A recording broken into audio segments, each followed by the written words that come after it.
Tapi ya, shalom, selamat malam teman-teman. Jumpa kembali dengan Maranatha di channel kesayangan kita, channel Waranei, channel pejuang yang penuh kasih sayang. Nah teman-teman, pada malam hari ini saya bersyukur bisa hadir berjumpa dengan teman-teman, walaupun mungkin di tengah aktivitas kesibukan dan juga kesehatan mungkin yang sedikit menghambat ya, tetapi puji Tuhan kita masih diberikan kesempatan untuk berjumpa ya.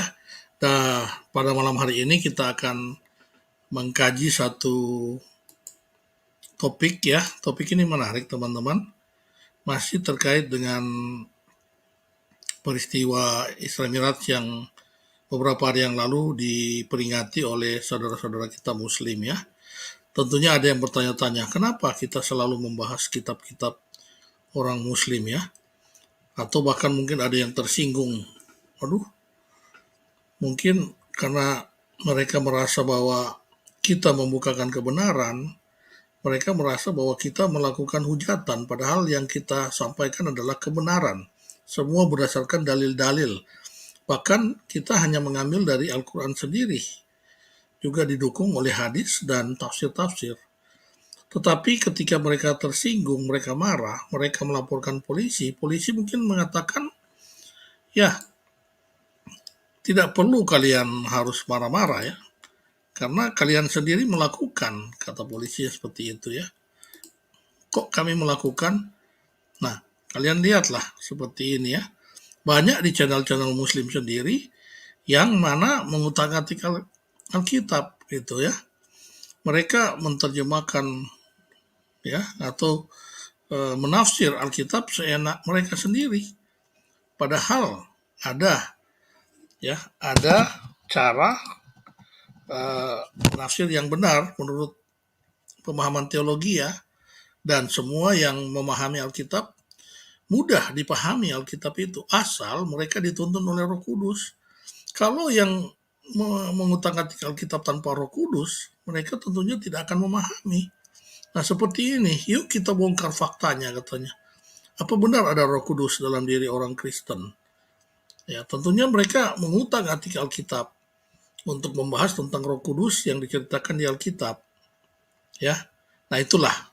Jadi sebagai latar belakang, kalau mereka tersinggung akan kebenaran yang kita ungkapkan, ya janganlah kalian lapor-lapor ke pihak yang berwajib. Kalian harusnya menyadari bahwa apa yang kalian lakukan juga itu kalian yang mengawali, sementara kami di sini hanya merespon. Seperti itu ya. Oke, jadi topik kita pada malam hari ini kita ambil dari surat An-Najm ya. Di sini dikatakan di surat sini dikatakan tercatat bahwa Muhammad hanya bertemu dengan Jibril. Kemudian Jibril memberikan wahyu. Tepatnya di mana? Di Sidratul Muntaha. Sementara di hadis-hadis yang lain ya yang kita baca ya, di sini ya. Di hadis yang katakanlah di hadis tentang peristiwa ini ya, peristiwa Isra Miraj itu ada di banyak hadis ya, teman-teman nanti saya tunjukin, baik yang hadis yang sahih, Bukhari, Muslim, banyak sekali hadis sahih ya, menjelaskan bahwa di sini Muhammad bertemu dengan Allah SWT di Sidratul Muntaha ya, ketika peristiwa Miraj terjadinya di Sidratul Muntaha, dia bertemu di langit ketujuh ya. Jadi Sidratul Muntaha ini adalah sebuah tempat di mana adanya di langit ketujuh. Di sana bertata atau duduk Allah SWT. Nah ceritanya Muhammad naik sampai langit ketujuh, kemudian bertemu dengan Allah SWT, menerima wahyu. Di antaranya wahyu tentang sholat 50 kali, kemudian ada negosiasi di situ dan berkurang menjadi 5 kali. Tetapi ternyata yang mereka percaya bahwa peristiwa Miraj ya, terangkatnya Muhammad ke sorga melalui malaikat Jibril yang mengangkat, itu di surat An-Najm bercerita berbeda teman-teman. Nah ini yang kita akan kaji ya, anggap aja ini sebuah kajian yang kritis. Kenapa di dalam Quran sendiri berbeda? Selama ini yang mereka pahami itu adalah hadis. Padahal di Quran jelas-jelas Muhammad tidak pernah bertemu dengan aula SWT. Tidak ada di Quran mencatat bahwa Muhammad bertemu dengan aula SWT. Ketika dia naik ke langit ketujuh, dia hanya melihat di situ ada Jibril. Ya, di hadis beberapa hadis mengatakan Jibril yang dia lihat itu sayapnya ada 600 sayap ya. Nah, teman-teman mungkin pernah dengar cerita tersebut, ada 600 sayap yang dipakai oleh Jibril. Nah, di sini ya. Ini surat An-Najm, teman-teman. Surat An-Najm artinya bintang. An-Najm itu artinya bintang. Ayat 1 sampai 62 tentang kebenaran wahyu. Nah, surat ini bercerita tentang wahyu yang diturunkan kepada Nabi Muhammad. Ya. Jadi dari ayat 1 dikatakan demi bintang ketika terbenam. Allah itu sering bersumpah demi ciptaannya ya. Kalau di Alkitab nggak ada teman-teman. Allah kita tidak pernah bersumpah demi ciptaannya. Teman-teman cari sendiri ya. Ada puluhan atau ratusan ayat terkait dengan Allah bersumpah di dalam Alkitab, tetapi dia hanya bersumpah demi diri sendiri. Tetapi kalau di Al-Quran, Allah SWT ini berbeda. Dia bersumpah demi bintang ketika terbenam. Ya, demi bintang ketika terbenam. Jadi agak-agak berbeda Allah SWT dengan Allah Yahweh yang kita sembah. Ya. Nah, di sini dikatakan demi bintang ketika terbenam. Jadi demi ciptaan Allah sendiri, kawanmu Muhammad tidak sesat. Ya. Jadi ini dalam kurung Muhammad tidak sesat dan tidak pula keliru. Ini mengenai wahyu yang dia terima. Dan tiadalah yang diucapkan itu dalam kurung Al-Quran menurut kemauan hawa nafsunya. Ucapannya itu tiada lain hanyalah wahyu yang diwahyukan. Jadi apa yang Muhammad sampaikan menurut Quran ini itu adalah wahyu yang diwahyukan. Ya. Jadi dia hanya menyampaikan wahyu yang diwahyukan. Oke. Kemudian bentar teman-teman ya. Jadi di surat An-Najm ini meyakinkan kepada kaum muslim ya yang sudah menerima pengajaran dari Muhammad bahwa yang Muhammad terima di sini adalah hanya wahyu yang diwahyukan. Yang dia sampaikan hanyalah wahyu yang dia terima, yang diwahyukan. Oke. Kemudian ayat 5 yang diajarkan kepadanya oleh Jibril yang sangat kuat. Ya, Jibril yang mengajarkan, yang mempunyai akal cerdas, dan dalam kurung Jibril itu menampakkan diri dengan rupa yang asli.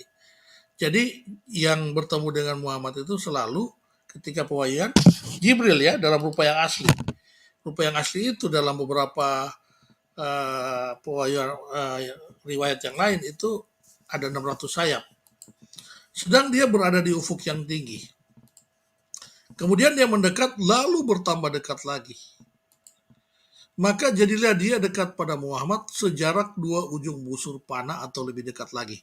Nah teman-teman, ini ayat ini nanti saya akan tunjukkan ya, bahwa ini adalah hadis di mana jarak Muhammad sejauh 2 ujung busur panah atau lebih dekat lagi ini adalah jarak antara Muhammad dengan Allah ketika dia berada di Sidratul Muntaha.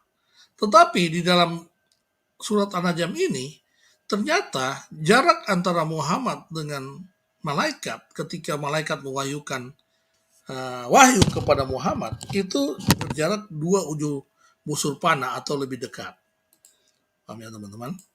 Lalu dia menyampaikan kepada hambanya Muhammad apa yang telah Allah wahyukan. Jadi jelas ini adalah malaikat ya.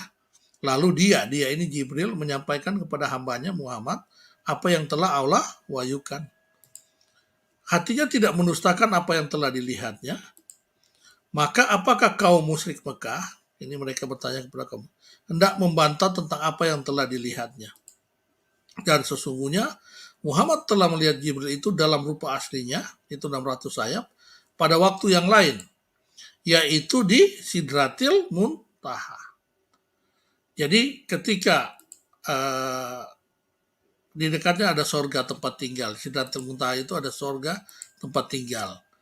Ya, jadi ketika Muhammad bertemu dengan Jibril di Sidratul Muntaha, itu diliputi oleh sesuatu yang meliputinya, nggak tahu apa yang meliputinya ya. Muhammad melihat Jibril ketika Sidratul Muntaha diliputi oleh sesuatu yang meliputinya. Apakah ini juga mimpi ya? Tapi kita nggak bisa bilang Al-Quran ini mimpi. Penglihatan Muhammad tidak berpaling dari yang dilihatnya dan itu tidak pula melampauinya. Ya, sesungguhnya dia telah melihat sebagian tanda-tanda kekuasaan Tuhan yang paling besar. Ya. Nah, yang saya mau jelaskan di sini, ternyata apa yang mereka selalu peringati, apa yang mereka pahami di dalam hadis, ya, dengan peristiwa Isra Mi'raj, mereka mengatakan bahwa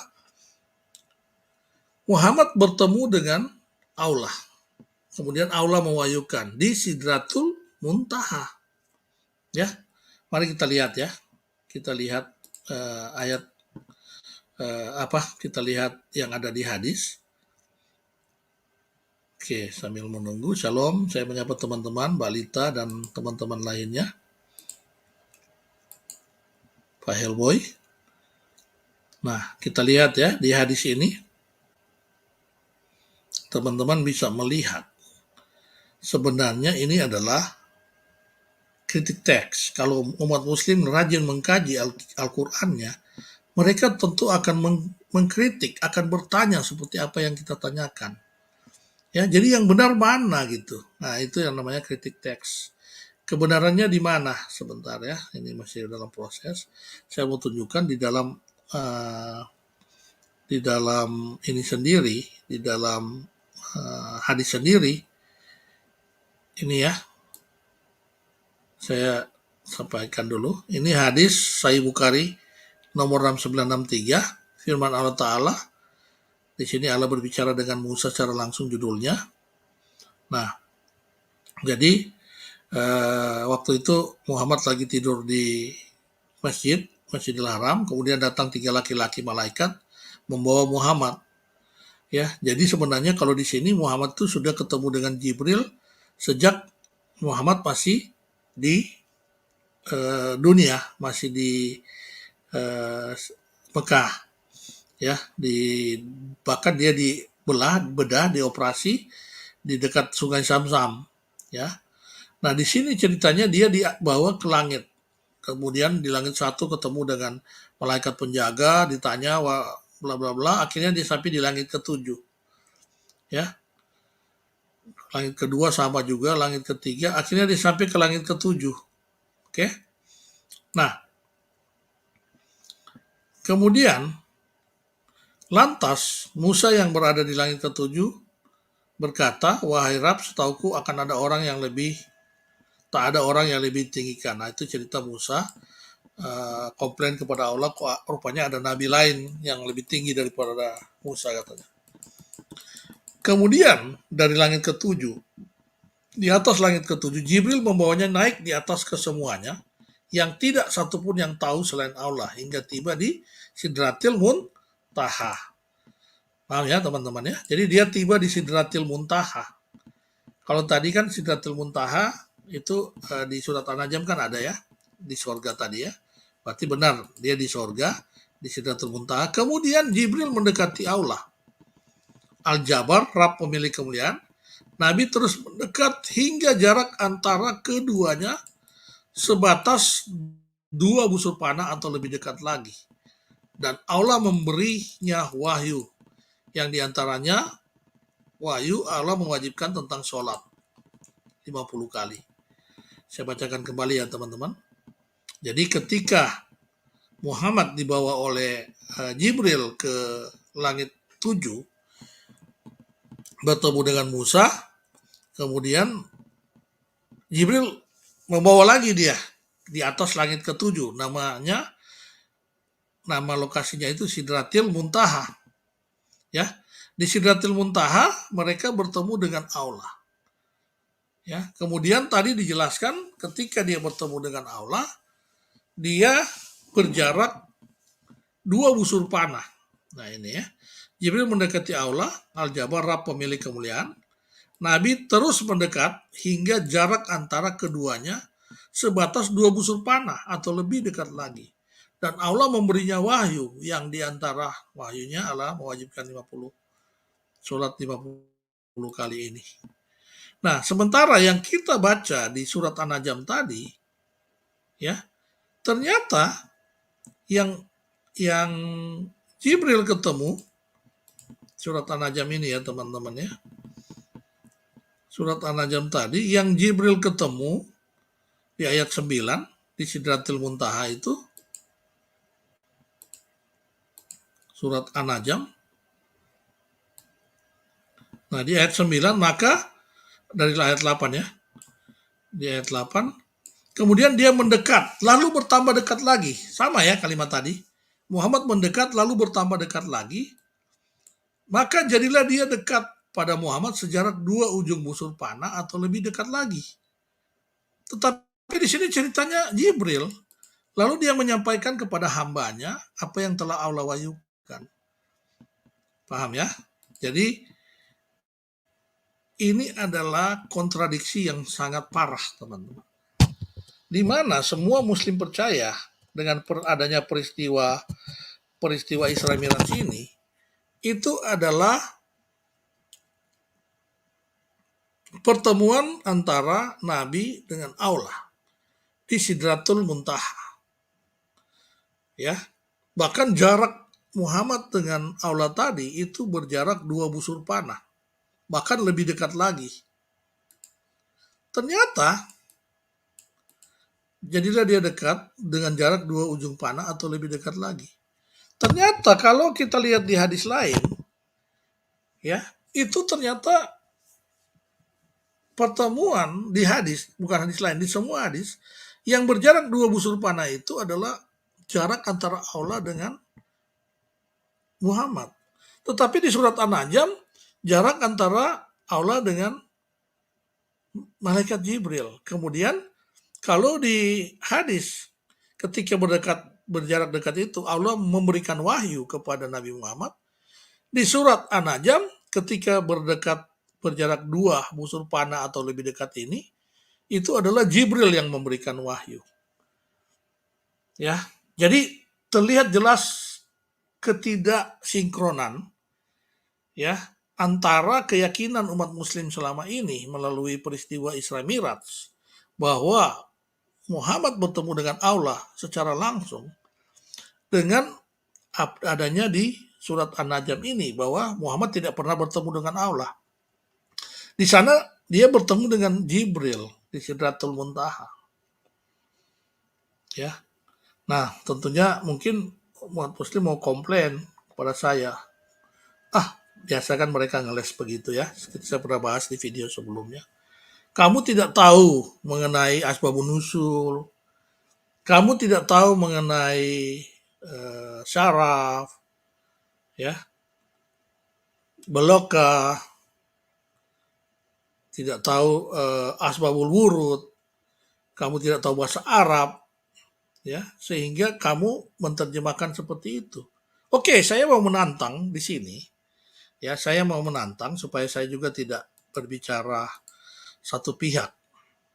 Ya, kepada muslim yang mengerti dengan asbabul wurud, asbabun nusul dan sebagainya yang mereka selalu katakan bahwa untuk memahami Al-Quran itu harus dengan asbabun nusul, harus paham bahasa Arab. Silakan.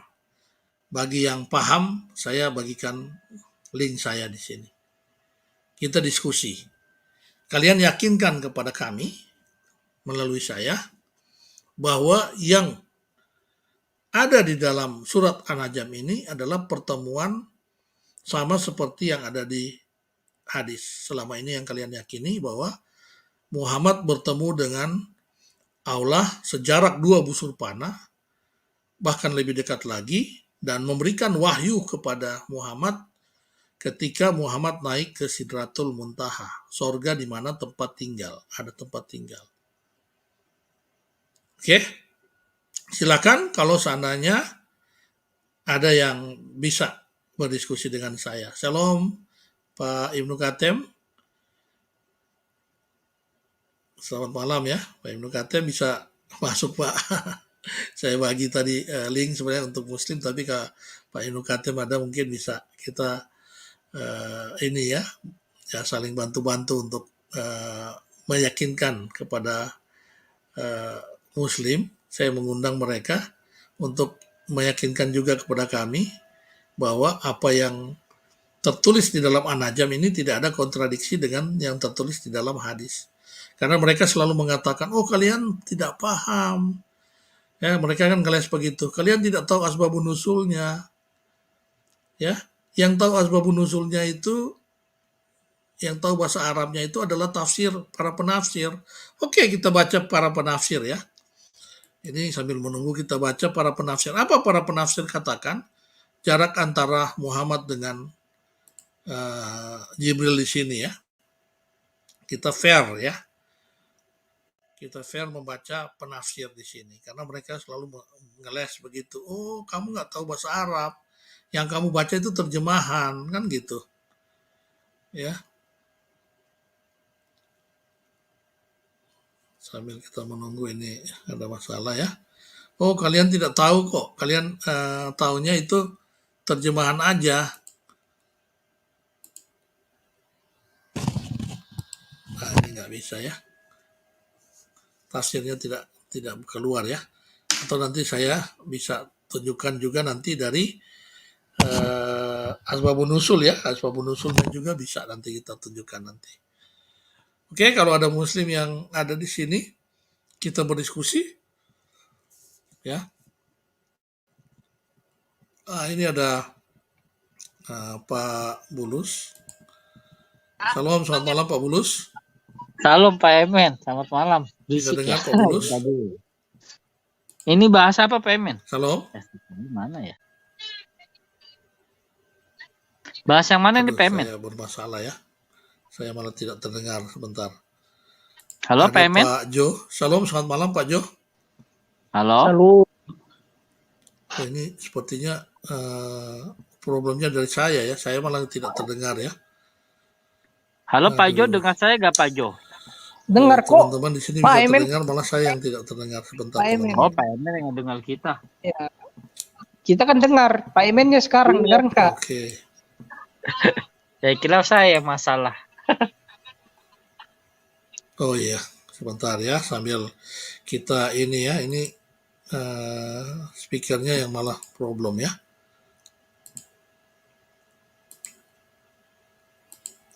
Oke, Pak Bulus mungkin sambil menunggu saya saya malah tidak bisa mendengar suara dari Pak Bulus atau Pak Jo karena ternyata ada masalah. Sebentar ya, saya coba perbaiki ini karena masalah setting di speaker tadi saya ada adjust, saya rubah, rupanya speakernya sedikit bermasalah. Saya harus cek lagi ya. Atau Pak Bulus mau menambahkan dulu sambil kita menunggu dari cerita dari teman-teman. Ini temanya apa dulu Pak Emen? Saya langsung masuk aja. Oke. Nah, ini sudah terdengar Pak. Oh. Saya udah temanya apa? Oke. Jadi gini Pak Bulus, kan selama ini yang kita tahu di hadis, yang selalu kita bahas, peristiwa Isra Miraj ketika Nabi Muhammad naik ke langit ke-7, dia bertemu dengan Allah SWT, ya. Di langit ke-7, Sidratul Muntaha. Bahkan jarak mereka itu bisa dikatakan sangat dekat ya. Ini ya, berjarak 2 busur panah katanya ya, kalau kita lihat di sini. Jadi mereka mengatakan Kes berapa Pak itu Pak? Kes 17 ayat 9 ya? Iya, enggak, di hadis. Di hadis dikatakan seperti ini kan, mendekat Nabi terus mendekat hingga jarak antara Nabi dengan Allah itu sejarak 2 busur panah. Jadi Allah memberikan wahyu kepada Nabi seperti itu. Nah, tetapi kalau kita melihat di sini, Pak, di QS An-Najm, di surat Heeh. An-Najm, di surat An-Najm ini di ayat 9, justru yang dia bertemu itu dua busur panah itu bukan dengan Allah SWT, tetapi dengan di sini adalah ini kan ayat 9, kemudian dia mendekati lalu bertambah dekat lagi, maka jaraknya itu berjarak 2 busur panah, lalu dia menyampaikan kepada hambanya, jadi dia ini adalah malaikat Jibril, apa yang telah Allah wahyukan.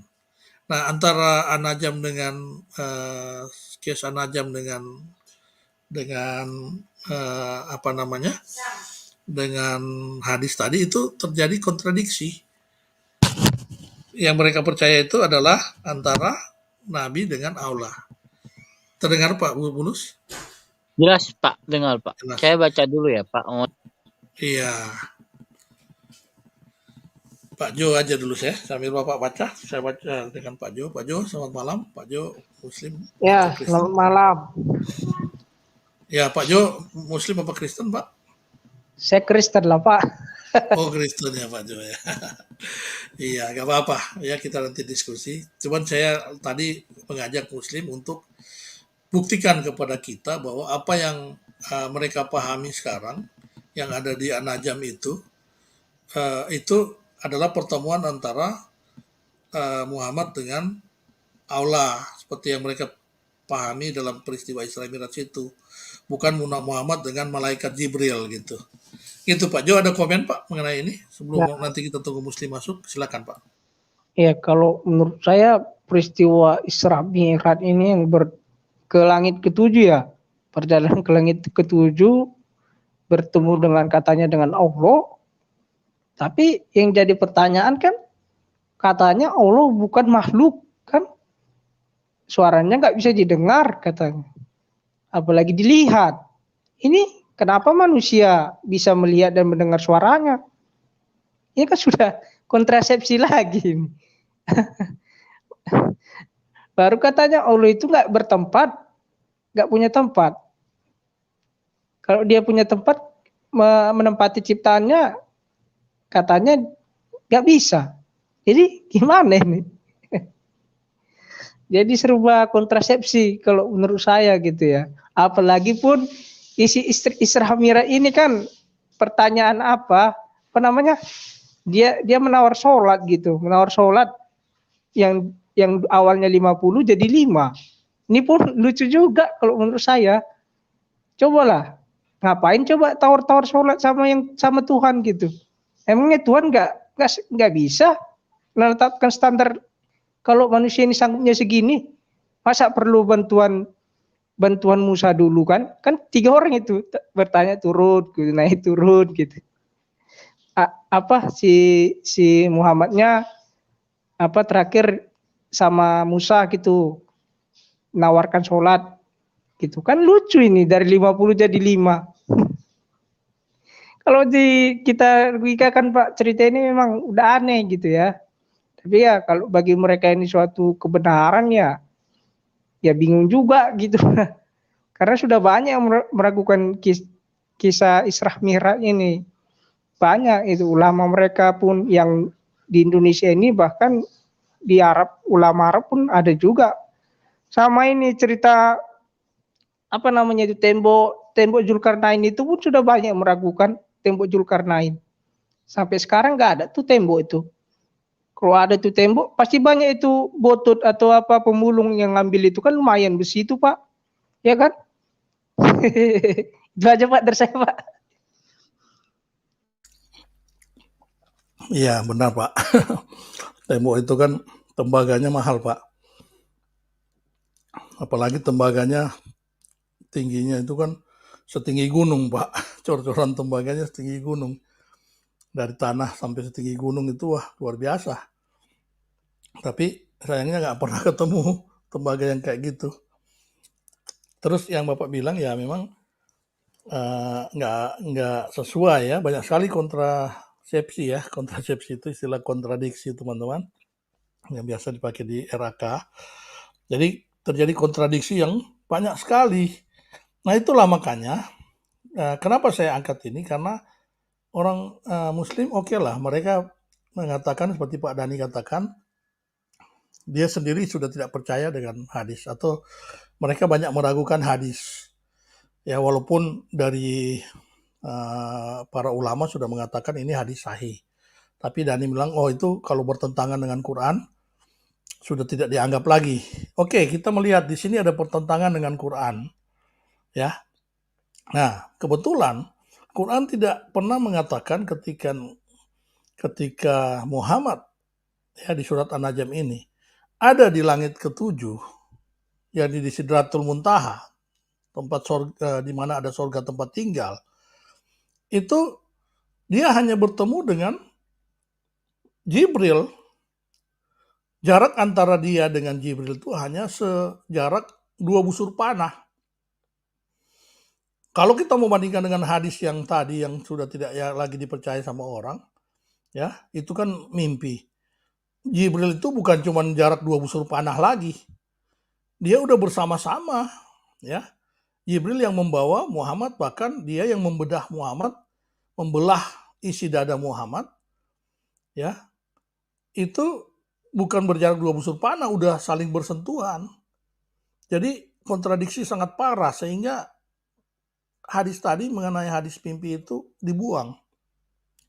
Nah sekarang yang ternyata selama ini mereka percaya bahwa perintah sholat 5 waktu yang diturunkan Allah, yang diceritakan di hadis, tidak ada di dalam Quran.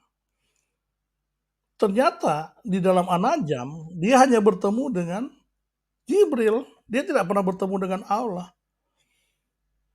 Kalau kita mau membuang cerita mimpi yang ada di hadis ya, itu cerita mimpi. Kalau orang Manado bilang cerita mati itu. Kalau cerita mimpi itu cerita mati kalau orang Manado bilang. Jadi anggap aja itu nggak ada. Nah sekarang yang ada itu adalah yang ada di Quran. Jadi di mana pewahyuan sholat 5 waktu itu? Ini jadi pertanyaan. Gitu ya. Nah ini ada Pak Novir. Salam, selamat malam. Shalom, Pak Emen. Ya, Pak Novir. Gimana kabarnya? Luar biasa, masih tetap dalam lindungan Tuhan. Oke. Bisa lewati COVID, Pak Emen. Waduh, banyak orang yang menghadapi COVID ya. Iya, tapi udah sembuh ya Pak ya? Puji Tuhan. Udah melewati ya. Oke. Tetap dalam perlindungan Tuhan. Amin. Lanjut Pak, terkait dengan topik kita. Bagaimana pendapat Pak Novir? Ya, apa namanya ya memang ya kalau ditanya kapan pernah berjumpanya Nabi Muhammad dengan Allah ya nggak akan pernah ada memang sih Pak. Mau diwahyu kayak gimana pun nggak akan pernah ada gitu. Dan setahu saya mereka juga punya hadis ya apa namanya yang mengatakan kalau siapapun yang pernah berjumpa dengan Allah katanya itu adalah pembohong gitu kan. Nah kalau mau dianggap bahwa Nabi Muhammad pernah berjumpa dengan Allah lah, apakah mau menentang hadisnya sendiri, perkataan Muhammad sendiri bahwa dia pembohong gitu.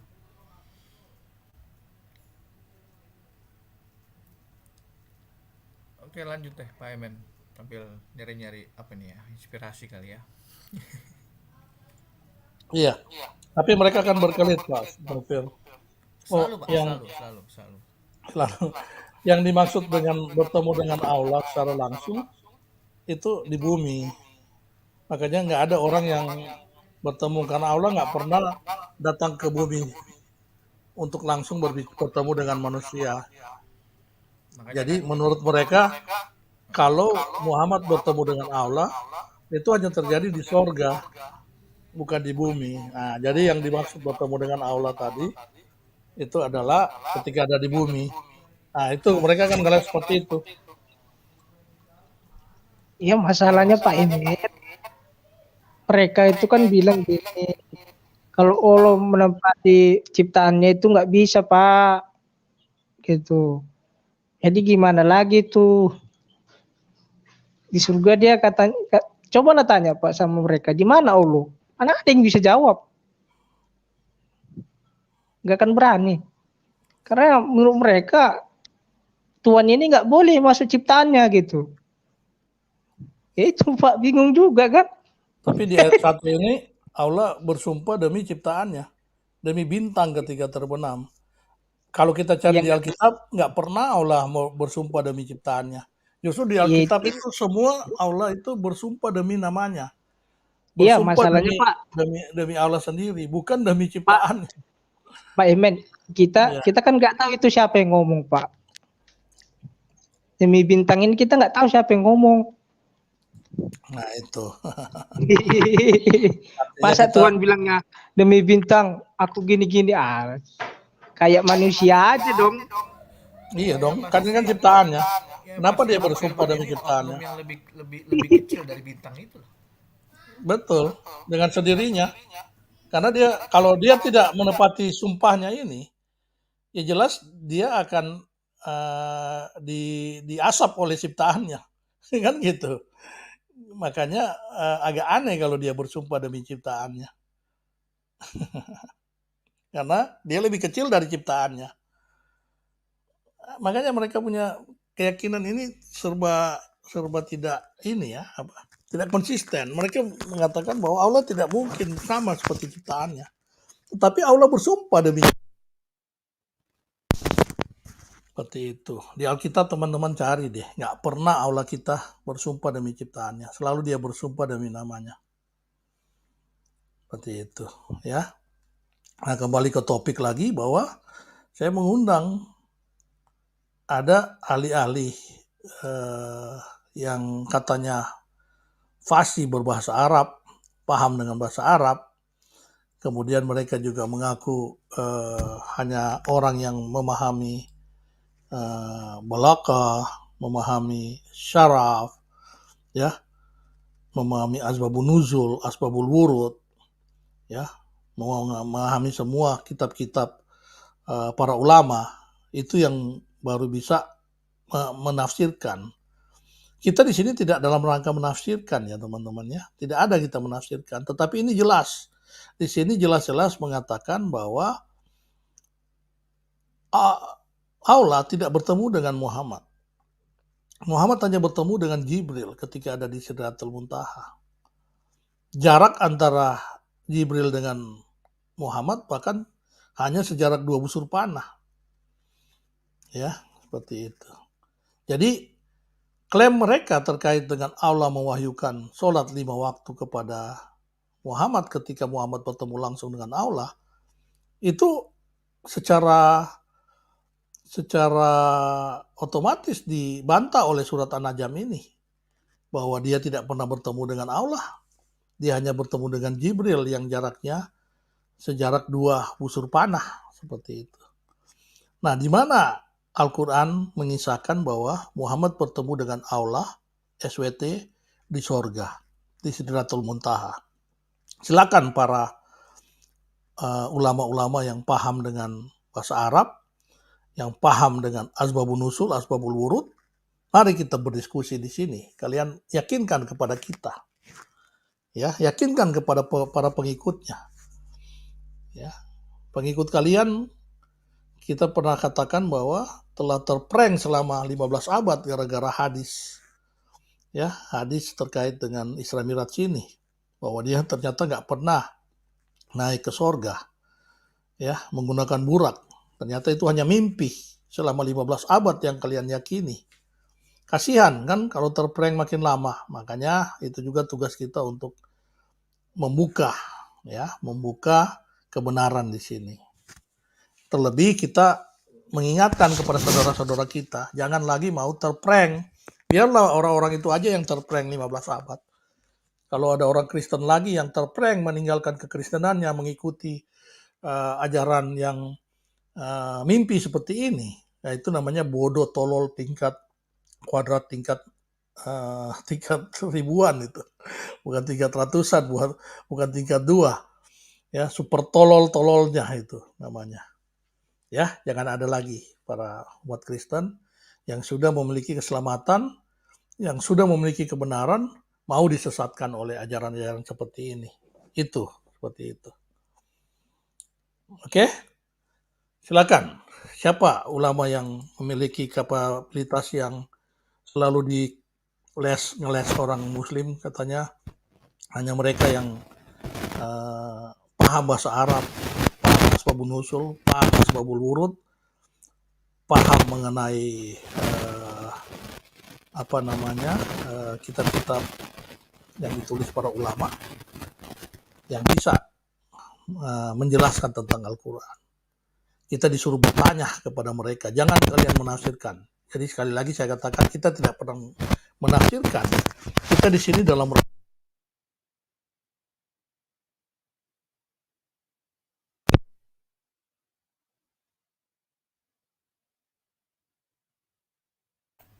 Suara hilang Pak Emen.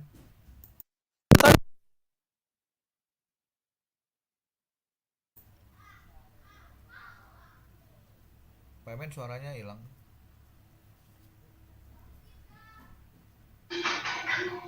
Suara hilang. Mic-nya kali Pak, mic-nya yang kurang pas.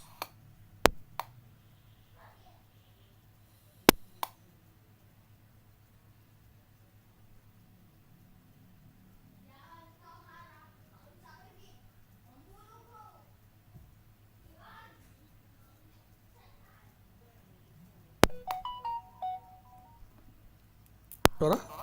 Oh sudah ya. Oke. Halo, Pak Emen. Jelas, Suaranya Pak. udah terdengar ya, udah jelas ya. Tadi Udah. sempat lama hilangnya Pak ya. Iya. Lama hilang Pak Emen. Oh, oke. Ini coba Pak Emen dibuka hadisnya. Ini sesuai dengan tema nih. Oke, ini hadis dari Bukhari Iya. 2996 ya. Iya, dari tadi saya nyari itu. Ini Pak Bulus tetap setia ya? Oke, kita Ah, iya Pak. Kenapa Pak? Shalom, shalom. Apa kabar? Salam Pak, salam Pak. Lama nggak bersuara. Oke, ini ya. Hadis Sahih Bukhari. Bentar Pak ya, saya bagi ya. Saya share. Iya, nggak apa-apa Pak.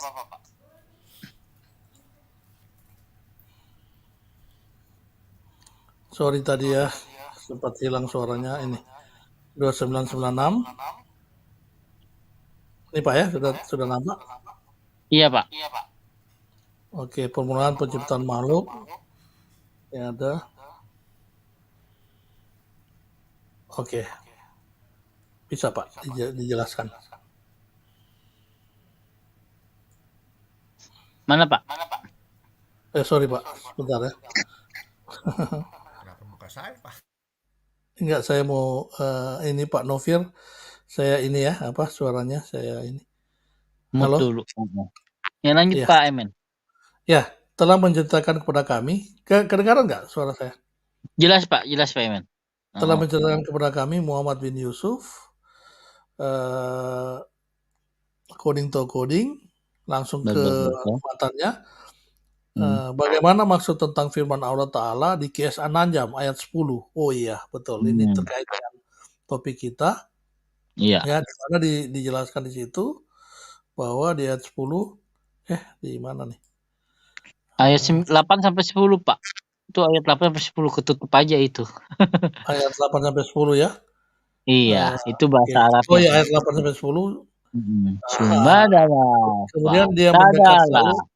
Kemudian dia mendekat lalu bertambah dekat, maka jadilah dia dekat pada Muhammad sejarak sedekat 2 ujung busur panah. Dia berkata, itulah Jibril alaihissalam yang pernah datang kepada beliau dalam rupa seorang laki-laki. Berarti ini Jibril kan? Jibril berarti jelas. Jelas. Berarti jelas di Sahih Bukhari 2996 ini adalah Jibril, ya. Tetapi kita lihat lagi, jadi kontradiksi di sini, ketika kalimat yang sama itu di surat ini, Pak. Yang tadi kan Pak Emen 53 ayat itu. Iya, sesuai kan? Sesuai dengan An-Najm, tapi di sini katakan kemudian Jibril mendekati Allah Al-Jabbar pemilik Nabi terus mendekati hingga jarak antara keduanya sebatas 2 busur panah, lebih dekat. Dan Allah memberinya wahyu. Jadi di antara wahyu Allah mewajibkan 50. Jadi di sini dia justru dengan Allah, dengan Allah, kemudian Allah memberikannya wahyu. Padahal tadi kan di situ tadi ketika dia Jibril. mendekat sebesar 2 busur panah, itu adalah Jibril. Di surat An-Najm ini ya, dari 8 Hadisnya juga mendukung ya Pak, hadisnya ya. hadisnya juga mendukung, maka jadi dia dekat, lalu dia menyampaikan wahyu. Jadi kalau di hadis lainnya justru Allah yang memberikan wahyu, tetapi di sini justru Jibril yang memberikan wahyu. Ya, jadi jelas bahwa An-Najm ini menceritakan tidak pernah dia bertemu dengan Allah, kan gitu Pak ya, Pak Bulus ya. Makanya Nah, kan Aisyah juga ada Pak, di hadisnya di Aisyah ngomong berdusta kalau ada yang bilang Muhammad pernah ketemu Allah Pak. Ada hadisnya Pak. Entar saya cari dulu ya. Oh iya nanti. Entar dulu. Artinya baik di surga maupun di ini ya. Betul berarti si Aisyah, karena dia sebenarnya di Quran tidak pernah bertemu dengan Allah. Dia hanya Iya. bertemu dengan malaikat, dengan Jibril. Nah sekarang jadi Betul. pertanyaan, jadi perintah sholat 5 waktu itu dari siapa? Mereka bilang kan dari Allah langsung kan, seperti itu. Nah itu Nah juga itu bingung Pak saya Pak. yang harus sebenarnya itu yang di titik garis bawahi Pak, antara tawar menawar sholat itu gitu, dari 50 ke 5 itu yang sebenarnya dulu. Kalau kita pikir sebagai nalar manusia, coba masa turun naik cuma ngurusi sholat, kan aneh.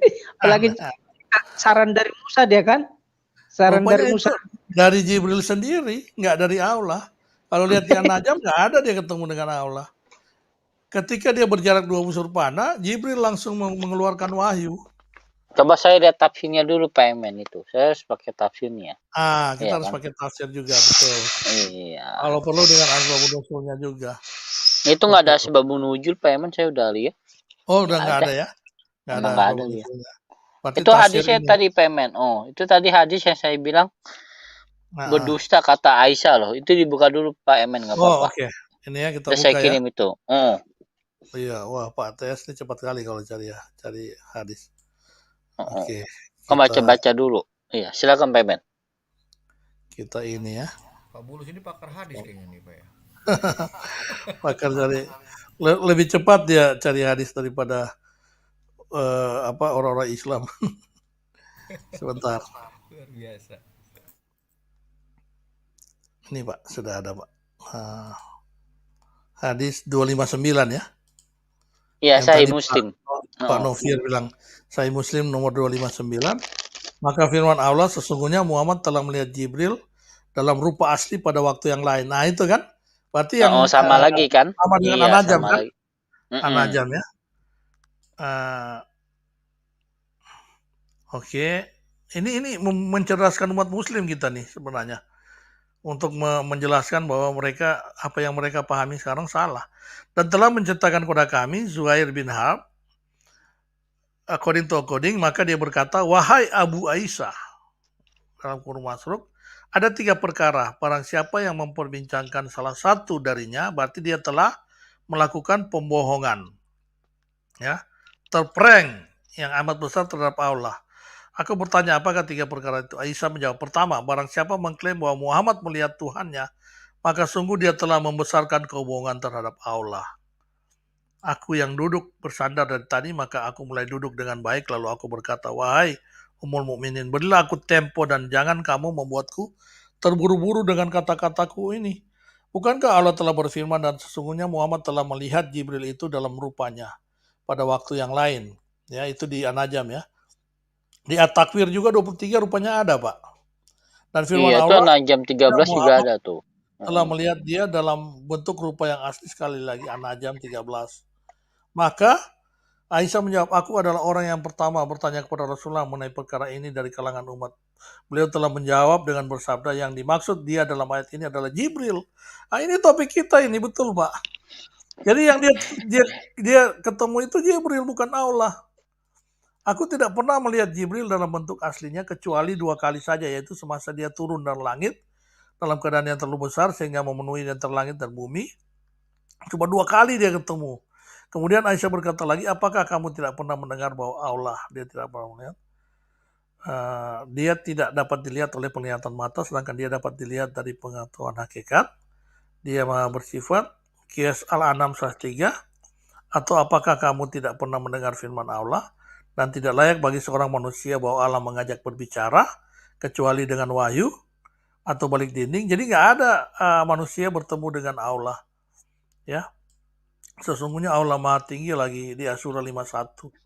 Kemudian Aisyah berkata lagi, barang siapa mengklaim bahwa Rasulullah telah menyembunyikan sebagian.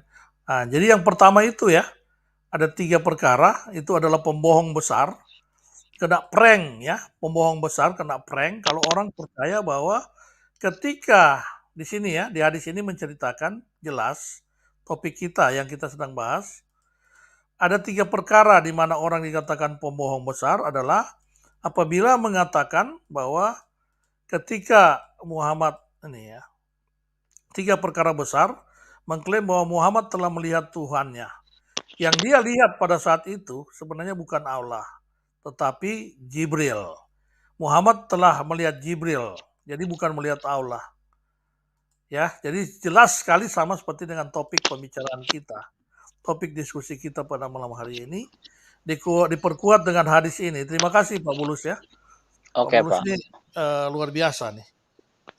Ya, tapi Baca-baca. Pak Emen, timbul lagi pertanyaan Pak Emen.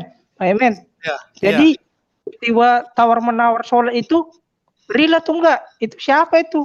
ya karena Itu mimpi. disebut di sini kan pembohong besar kalau mengatakan bahwa ada tawar-menawar sholat itu. Aisyah yang tahu sendiri. Aisyah yang tahu sendiri gitu. Wah, sudahlah bingung. Iya, Aisyah yang bertanya kepada Muhammad dan Muhammad bilang itu bohong. Dia hanya bertemu dengan Jibril. Jadi kalau mengatakan bahwa ada tawar-menawar sholat itu nggak pernah terjadi kalau menurut hadis ini. Sama seperti Jadi- di Quran. Di Quran juga mengatakan tidak pernah dia bertemu dengan Allah. Jadi Pak, bagaimana dengan apa sholat 5 waktu ini? Dari mana wahyunya kalau begitu? Nah, para ulama lah yang jawab di sini. Dari mana wahyunya itu sholat 5 waktu? Nggak ada kan? Karena kan Kalau berdasarkan menurut hadis itu Aisyah bilang ada itu berita bohong kalau Muhammad bertemu dengan Tuhannya. Ya berarti peristiwa tawar menawar itu tidak ada dong kalau menurut Aisyah. Iya kan? Nih lagi ada ngeles satu ya. Ini menarik nih cara ngelesnya dia ya. Bertemu bukan berarti melihat. Ya, suara saya kedengaran Pak? Jelas, Pak. kedengaran? Ya. Ini Jelas, ya, Pak ini Eman. ngeles Jelas. satu ya. Lanjut. Bertemu Lanjut, bukan Pak berarti Eman. melihat. Ini Dodo Kelabu kalau mau diskusi, ayo kita diskusi. Ini kan diskusi untuk untuk kebaikan kalian juga ya. Bertemu bukan berarti melihat. Nabi Muhammad bertemu dan berbicara dengan Allah, tapi tidak melihat saatnya, karena terhalang dengan hijab cahaya. Katanya Duduk dia lupa. juga Dia lupa. Pak. Kalau tadi Pak, di hadis tadi, gimana ini Pak? kan katanya tadi apa namanya bertemu dengan melihat zatnya kan? Malah bertanya lagi Pak, apakah Allah itu zat? Kan itu lagi timbul pertanyaan.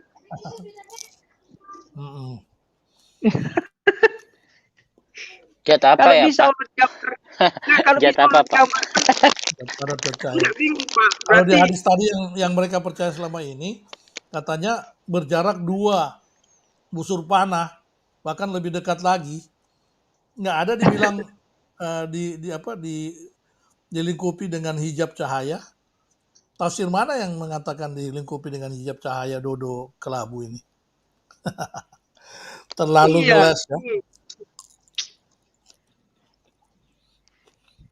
Katanya Allah nggak bisa diserupakan, digambarkan. Ini kok disamakan dengan zatnya? Kan aneh. Yang mana yang benar?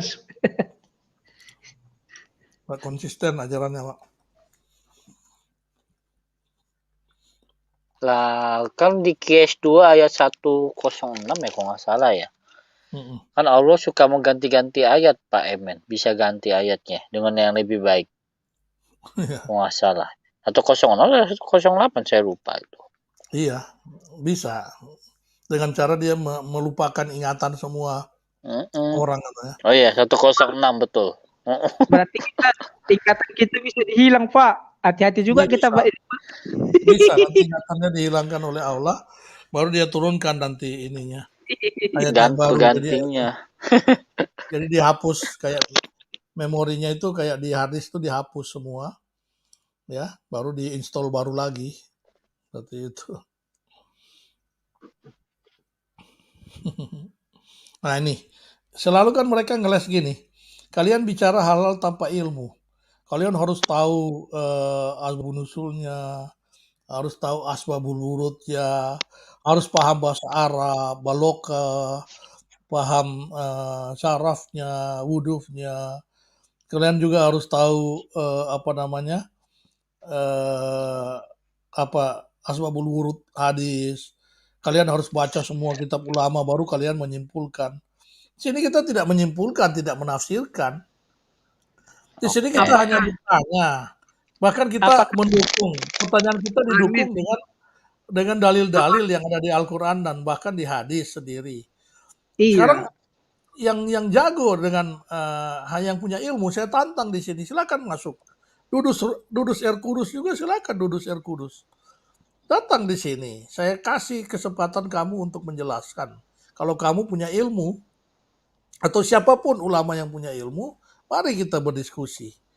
Ya, biar kita jelaskan hal yang benar buat kalian gitu. Halo? Oh, hilang lagi. Mungkin itu maksudnya ilmu tipu-tipu kali, Pak. Nah, ilmu tipu-tipu seperti itu mungkin. Harus itu menguasai kan ilmu tipu. itu kan ada hadisnya, Pak, kan. Ya udah itulah ilmunya. Dari hadis itu, dari Quran itu. Jadi apalagi kan gitu. Emangnya itu nggak diakui sebagai ilmu dalam keislaman? Iya. Apakah harus berbahasa Arab? Kan kan aneh. Kan ada kan sudah zaman maju sekarang gitu. Sedangkan apa perkembangan Islam kan itu kan dulu kan dari wayang, Pak, kan gitu. Ya nggak mungkin lah orang orang Arab itu ngomong pakai bahasa Arab. Ya mana tahu orang Indonesia. Ya kan pasti translator juga. Gimana sih? Ya makanya saya Iya. bilang, Pak, Masa walaupun langsung tipu, anak ini, anak itu. Mana ada yang tahu? Pak Emen bisa dibuka gak tafsir Ibnu Katsir-nya? QS yang ini, ayat 8-nya nih. Yang Yes, topiknya. ini ya. Oke. 53 ayat 8-nya. Kita baca tafsir Ibnu Katsir-nya, baca pelan-pelan aja. Oke, Ayat kita ini ya. buka ya. Iya, sebentar Pak Kan ya. dia bilang kan kita nggak ada ilmu. Oke, kita belajar dari Ibnu Katsir aja ilmunya yo. Iya. QS 53 ayat 8.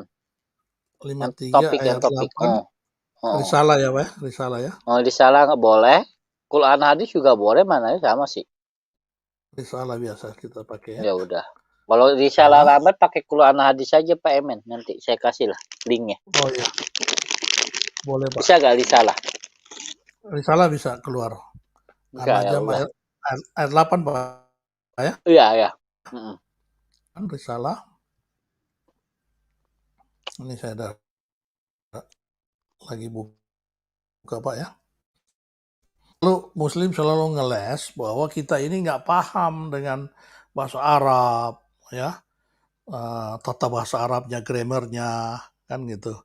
Kemudian kita juga nggak paham dengan apa asbabul wurudnya, asbabun nusulnya, asbabun nusul ayat, asbabul wurud kitab. Nah, ini masih proses. Sebentar Pak. ya mereka sih benar sih, Pak. Memang kita nggak paham bahasa Arab, tapi kan ada terjemahannya. Oke lah kita nggak pakai terjemahan, Saya tapi kan ganti kita HP pakai dulu ya tafsir. Pak Emen ya. Saya ganti HP Oh, dulu iya. Pak Emen sebentar. Mau ganti HP ini ada masalah. Ini sudah ada. Saya tunjukkan yang Pak Bulus bilang tadi. Kita coba baca. Kalau mereka bilang kita nggak paham, kita baca aja tafsirnya mereka, ya. Siapa sebenarnya yang bertemu dengan Muhammad ketika Muhammad di Sidratul Muntaha itu, ya. Nah, kita coba lihat ya, bahwa memang Muhammad nggak pernah bertemu dengan Allah. Ada hadisnya lagi jelas tadi. Bohong besar kalau seandainya dikatakan bahwa Muhammad pernah bertemu dengan Allah. Nah, oke, di sini Pak. Suara saya masih terdengar ya? Nah, di sini ya, kita cuma membacakan di surat 53 ayat 8 ini. Di situ dijelaskan, di ayat 8 ini.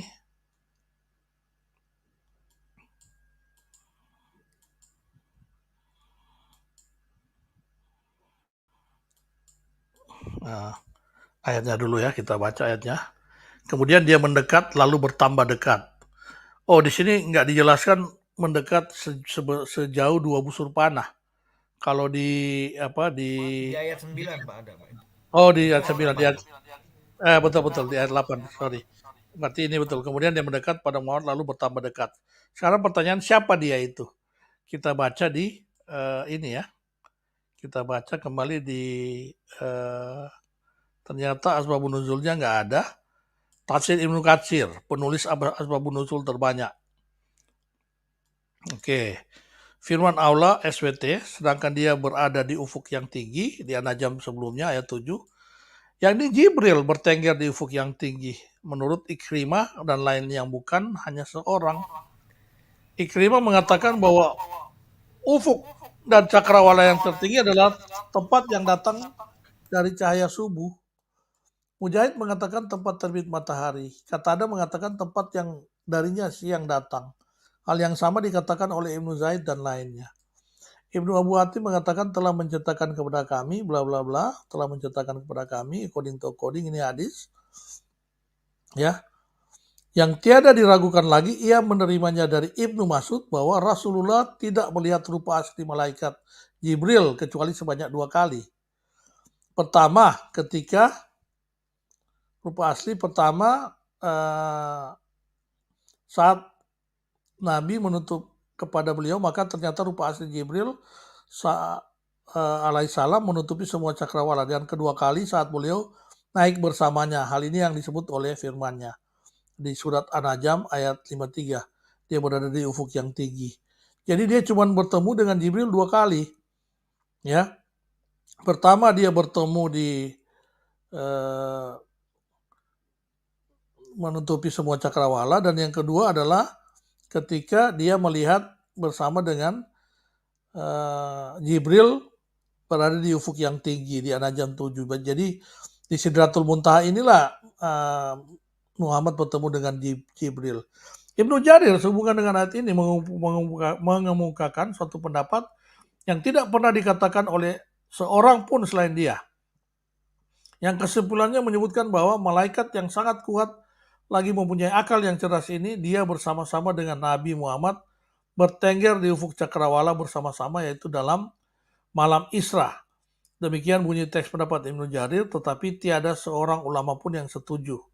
Selanjutnya Ibnu Jarir mengemukakan alasan pendapatnya ditinjau dari segi bahasa Arab. Dia mengatakan bahwa ayat ini merupakan makna yang sama dengan apa yang disebutkan. Apakah setelah kita menjadi tanah, dan begitu pula bapak-bapak kita. Lafaz al-aba diatafkan kepada damir yang terkandung di dalam kuna tanpa menampakkan nahu. Begitu pula halnya dengan ayat disebut oleh firman-Nya, fastawa wa huwa, maka Jibril dan dia bertengger di cakrawala yang tinggi. Ibnu Jarir mengatakan bahwa Imam Al-Farah meriwayatkan dari sebagian orang Arab Badui yang telah mengatakan dalam suatu bait syairnya, tidak kamu lihat bahwa kayu naba untuk busur kuat lagi lihat batang, tapi tidak sama dengan kayu kuru yang mudah patah. Alasan yang dikemukakan oleh Ibnu Jarir dari segi bahasa cukup membantunya, tetapi tidak dapat membantunya ditinjau dari segi konteksnya. Karena sesungguhnya penglihatan Nabi terhadap bentuk asli malaikat Jibril bukan terjadi di dalam Islam, melainkan sebelumnya, yaitu saat Rasulullah sedang berada di bumi, Lalu Jibril turun menemuinya, lalu mendekati hingga pada dekat sekali dengannya, sedangkan ia dalam rupa asli, seperti pada diceritakan oleh Subhanahu wa Ta'ala, yaitu mempunyai 600 sayap. Ya, jadi Jibril itu ada 600 sayap tadi. Kemudian Nabi melihatnya lagi di lain waktu di dekat Sidratil Muntaha, yaitu di malam Isra. Penglihatan pertama terjadi pada malam masa permulaan beliau diangkat menjadi utusan, yaitu pada saat pertama kali malaikat Jibril datang, lalu Allah SWT mewahyukan kepadanya permulaan surat Al-Laik ini. Ya, panjang sekali ini Pak, mau baca Pak. Tapi tadi kesimpulannya adalah bahwa yang bertemu dengan Muhammad di surat An-Najm ini adalah Jibril ya. Tadi dia katakan bahwa Jibril yang berada di tempat yang tinggi tadi. Melihat Jibril di tempat yang tinggi. Ya, seperti itu ya. Panjang sekali Pak kalau mau baca. Nah, ini Pak Bulu sudah ada. Pak, sudah kita baca tadi panjang sekali Pak ternyata. Emang panjang, cuma kalau kita baca baik-baik ya Pak Emen ya. Itu lucu Pak Emen. Coba ke bawahnya Pak Emen. Ke bawah lagi, ke bawah. Yang ke ini aja. Bawah lagi sebentar dulu ya.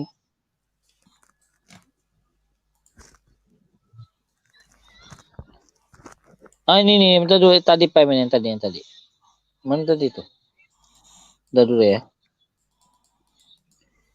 Nah, pertanyaan pada permulaan beliau diangkat menjadi utusan. Nah, itu waktu di Gua Hira itu. Itu yang dia ketemu dengan dan Nabi pergi ke puncak bukit untuk menjatuhkan diri dari atas tuh Pak Emen. Itu yang pertama kali ya. Waktu di Gua Hira itu. Hendak menjatuhkan diri, berarti Nabi setiap kali itu mau jatuhkan diri ya dari angkasa ya. Iya. Lalu ke bawahnya Pak Emen. Bawahnya tadi mana tuh?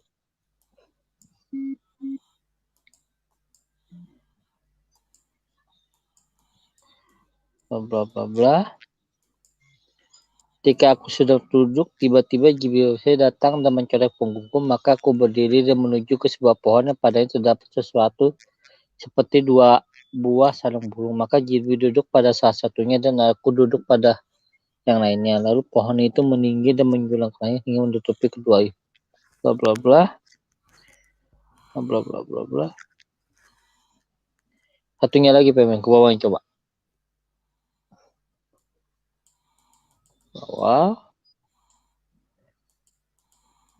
Bawah lagi Pemen. Memang panjang ini. Tapi edukasi lengkap Pemen. Mereka kalau mau ini dia tahan dulu Pemen yang ini.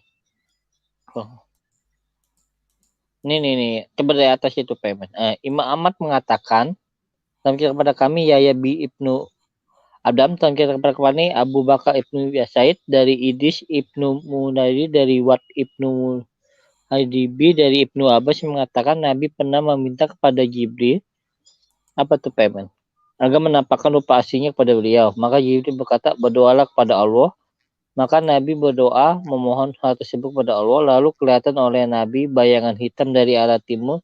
Nyata itu ada wujud asli Jibril yang kian menaik dan menyembah dan kudung menutupi ufuk langit. Ketika Nabi melihat wujud aslinya secara penuh, beliau pingsan. Lalu Jibril mendatanginya dan menghapus busa atau air ludah yang ada pada mulut beliau. Imam Ahmad mendirikan hadis ini secara mutfalid. Udahlah. Sama aja sih Pemet, cuma diulang-ulang bawahnya. Sama emang. Iya.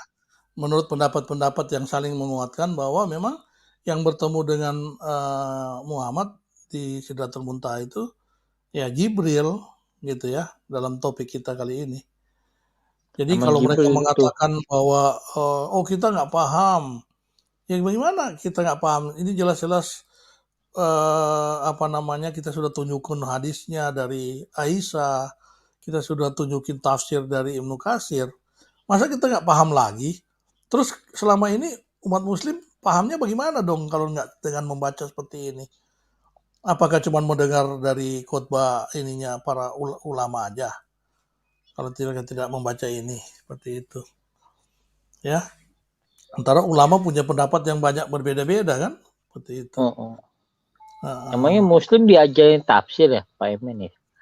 Tapi selama ini saya pengen tanya loh mereka, emang udah jadi tafsir? Banyak kan kita nanya muslim nggak tahu loh, Pemen. Banyak kan. Pas kita Iya, kasih lihat tafsir, mereka pada terdiam kan. betul. Hadis saja mereka nggak tahu. Jadi mungkin selama ini Oh, mereka nggak cuman hafal-hafal aja gitu ya. Mereka cuman baca Quran tuh menghafal, tidak memahami, kemudian mendengar apa namanya tausiah-tausiah selama ustadznya. Oh, ceramah-ceramah ustadz, itu aja yang mereka tahu.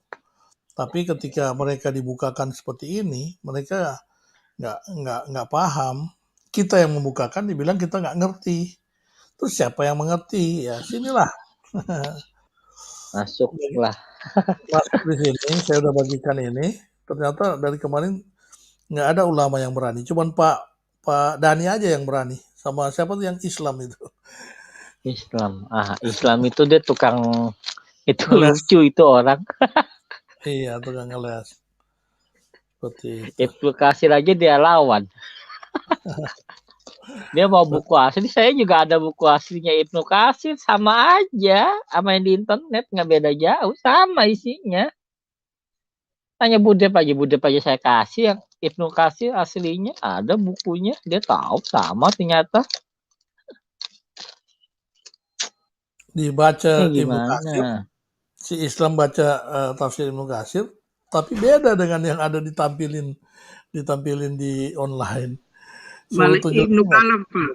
Ibnu Ibnu Kalam. Kalam. Ibnu Yang Katsir. ditunjukin Ibnu Kalam kemarin. Seperti itu. Aduh. Oke ya, sepertinya Pak kita perlu simpulkan aja bahwa mereka tidak bisa nggak ada yang mau datang untuk menjelaskan hal ini, tetapi kita di sini pun tidak dalam menafsirkan, ya.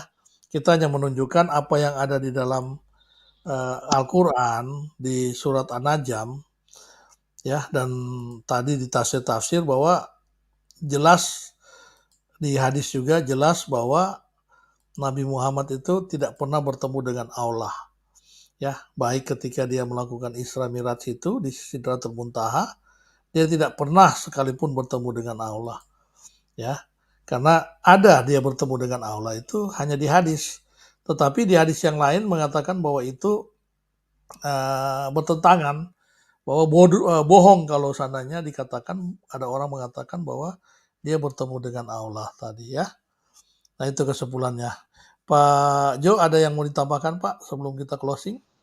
Ya, Silakan. kalau dari saya terakhir ini ya kalau hadisnya sudah bilang begitu, itu menurut pemaparannya Aisyah, kalau usahanya siapa yang bilang Muhammad itu bertemu dengan tuannya itu pembohong, ya udah, jadi mau gimana lagi gitu. Dan ada juga hadis bilang peristiwa itu hanya mimpi gitu. Cuma Iya. yang jadi pertanyaan, peristiwa tawar-menawar sholat ininya jadinya gitu. Iya, Ini intinya dari cerita itu. Apakah peristiwa tawar-menawar sholat dari 50 ke 5 itu hanya sebuah mimpi atau hanya sebuah omong kosong atau bohong belaka? Tolong jawab itu Muslim. Itu saya coba dari saya. Oke, terima kasih ya. Kalau kita mengacu ke An-Najm ya itu bisa terjawab semua Pak ya. Oke, Pak Novir ada yang mau ditambahkan sebelum kita closing? Ya cukup lah Pak, cukup. Ilmunya hari ini kita belajar mantap lah. Oke, Tapi terima tapi kasih. apa namanya Semua mengenai sebab yang mimpi. tadi yang tawar menawar tadi boleh juga sih dibahas gitu loh, karena apa ya? Itu mimpi, Kayaknya Pak. Mimpi emang bisa dibahas ya, Pak? Itu Saya mimpi cuma dan nanya. tadi saya baru tahu juga ternyata Aisyah mengatakan bahwa bohong besar dan orang yang melakukan itu adalah pembohong besar. ya itu istrinya sendiri kan yang ngomong ya Pak ya. Ya Aisyah yang ngomong. Mm-mm. Kan udah di Oke, tafsirnya At-Tabari udah dikasih tahu kan, Pak Emen? Yang iya. Umi Hani bilang, Ummu Hani. Dia Kalau nggak Muhammad kemana-mana. itu nggak kemana-mana, emang. Di Silanya juga sama, Pak Emen. Saya udah baca. Malah lucu, Pak Emen, di Silanya. Di mana Dibilang itu? Muhammad ada yang ke lembah-lembah. Ya, iya, Ada yang makanya. lembah-lembah. Oh, Oke, nanti kita bahas berikut Pak nanti ya, Sirah. Oke, terima kasih Pak Novir. Pak Bulus ada yang mau ditambahkan? Nah, Kalau saya sih simpel. Mimpi kok bisa itu dijadiin wahyu kata Pak Ganet. Saya juga pertanyakan loh. Itu cuma mimpi. Mimpi loh semuanya. Udah itu aja Pak Emen. Iya, betul. Tapi kita mungkin mau mencerahkan juga kepada semua umat muslim. Tadi yang ini yang diberikan oleh Pak Bulus, hadis Sahih Muslim 259 ini sangat bagus ya. Supaya mereka percaya bahwa apa yang dikatakan Aisyah ini, ya bahwa orang yang mengatakan Muhammad bertemu dengan Allah, tawar-menawar sholat itu adalah pembohong besar. 3 perkara melakukan pembohongan, ada 3 perkara.